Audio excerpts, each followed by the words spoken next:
Hey everyone, hope you're doing well. Today we're going to go for another game in the World Rapid in Warsaw recently between two young prodigies, Alireza Firouzja versus Nihal Sarin.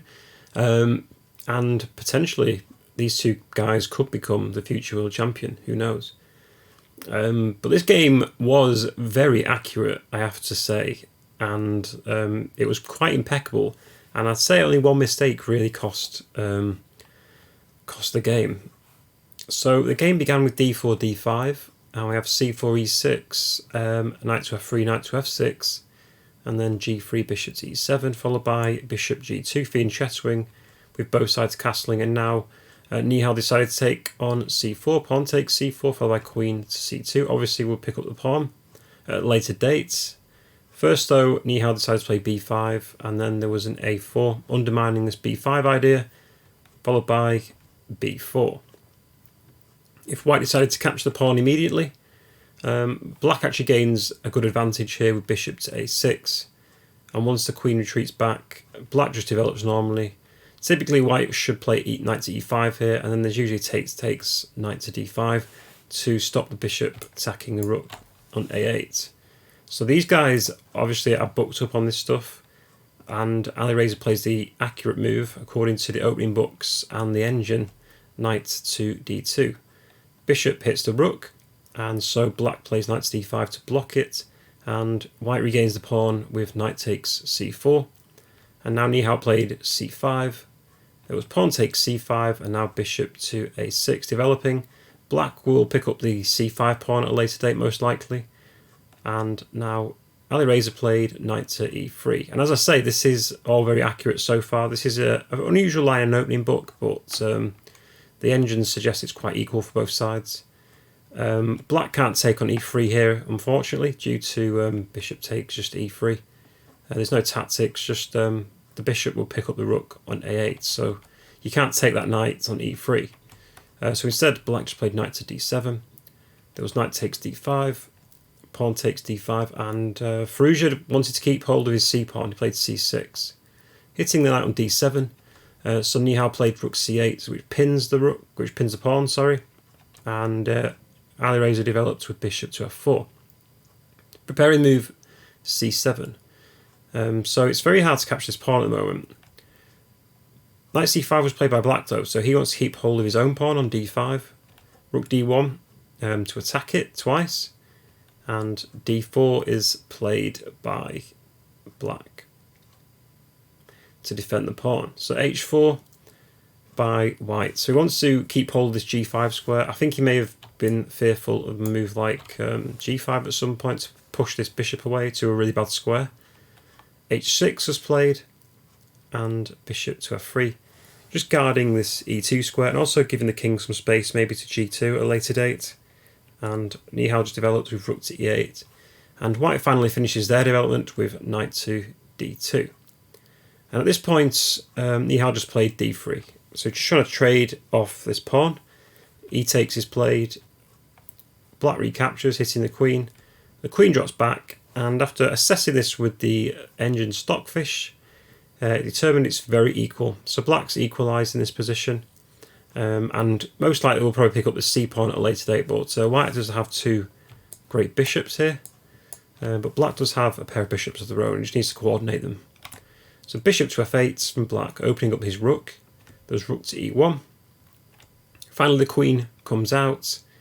There's a trade of rooks, and white plays c7, placing that pawn ever closer to becoming a queen. It's quite precarious there, but luckily the rook guards the square. Rook c8, there was queen e1, bishop to d6. So finally black is able to trade this bishop, queen takes, and will win the pawn on the c file. After rook c1, rook takes c7, there's queen to e8, king h7, and queen e3. And as the smoke's cleared, both sides have ended up with equal material. And the threat from white now after playing queen to e3 is actually sneaky move knight to b3. Because I was thinking maybe black could play a5 here to keep their b pawn, a pawn connected. But then comes knight to b3, a very good move and winning for white all of a sudden. Mainly because if knight takes knight, there's rook takes rook. And the queen can't take, because then queen takes d3 check, or pick up the knight at a later date. So knight to b3 is the big threat here, so that's the reason why bishop to f5 was played, just moving their bishop away from white's queen. But Firouzja plays now a5 to stop the two pawns connecting. There was knight to e6, a trade, and knight went to b3, followed by queen to c4. The king moves up, and now I think both sides are just preparing for the endgame. After several more moves, they trade off queens. Bishop comes to d5, very nice square for the bishop at the endgame. And Nihal decided to play bishop to e6, which was actually the best move. The engine was struggling a bit here. If you thought maybe king f8 was good, but then let's say both sides get the king into the centre. There's moves like g5 takes. I think it's still drawish, but we get this variation from the computer where it comes out as white is slightly better after knight to e5, even though black is actually a pawn up. But white centralised their pieces a lot better than black has. So I think Nihal actually played the right move. Bishop to e6 looks right, because you're just swapping off more pieces. He takes with the f pawn, so he's unbalancing the position, which is probably a good idea. It also gets the king out quicker. King f7, king f6. So king f3 is played, there's king f7 and king to e3. And now a very nice move from black, just e5, locking down the squares. The king can't infiltrate because the knight's covering the square. So forces white to play knight to e4, offering a trade. I think that's a terrible trade for black though. He's obviously never going to do that. He just plays knight to b3. Hits the pawn on a5, and Firouzja pushes it up. It's king to e6. g4 guarding the f5 square. And now just king to d5. So black's king's also in the game now, centralised. And knight to g3, threatening to play knight to f5, where it's going to pick up one of these pawns. For this reason, Nihal plays g6, h5 is played, pawn takes h5, pawn takes h5, and now knight to d4, guarding the f5 square from this knight. This h6 pawn looks a bit ropey, and it's probably a drawish position, but black's got to be careful because white's pawns are pushed up further up the board more than black's, especially this a pawn, but it's probably the h6 pawn black needs to be careful of. So f4 was now played, knight c2 check, the king went back, and a very nice move, just pawn takes e4 is played, and knight to f5. So it's very double-edged all of a sudden, but still equal according to the engines. Actually, king e4 is a possibility here, because after knight takes h6, black can play knight to e3, and still gives a drawish game. In the game though, Nihal played knight to d4. It was knight takes pawn, king to e4, and knight to g4. So still very equal. Both sides have equal material. Black threw in a check. It was king e2 and then knight to g5. White threw in a check and just king to d4. And now h6, f3 check, king to d2. And still technically a drawn position because this knight's still guarding this key square, and this knight has to guard the f pawn.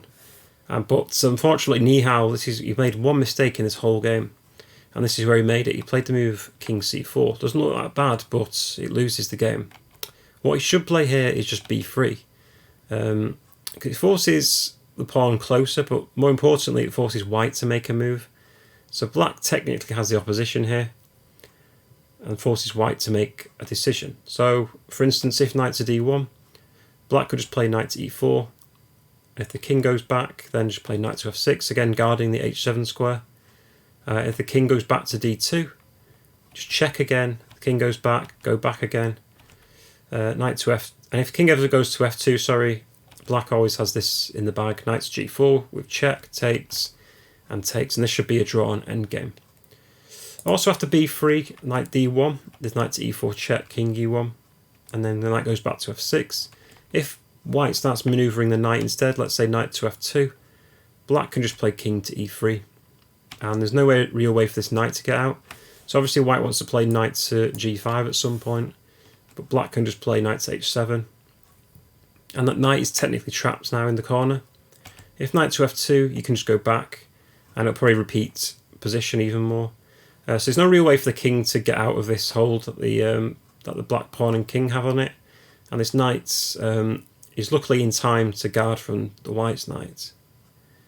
But unfortunately, king c4 does lose the game, because white can now infiltrate with king to e3, which is what happened.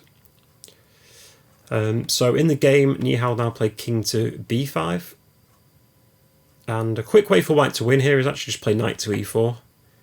If knight takes e4, you can play h7, and if f2, the king can just come to e2, guarding that square, and white will make a queen really quickly. Instead though, white just played knight to d3 instead. Black played b3 now, but king f4, and all of a sudden black's kind of losing because this knight has to protect this square, and white's knight has this square covered, but the king's in a much better position and just faster than black's king. So king f7 was played next. There's h7, king takes a6, king to f5, and black's just not in time. There's king f6, the king went to c4, knight to f2, the knight is forced to h8, white plays king to g7, and after king to d4, Firouzja takes the knight, there's king e3 and knight to h1. And unfortunately for black, there's just not enough time. You can't attack this knight, and if f2, white's just going to take this off. King to g7, king e2, white will get a queen, and it's just easy win after something like queen to h3, and we'll pick up this pawn. So all it takes at this level is just one mistake, and unfortunately it was in the end game. So always important to know your end games really well.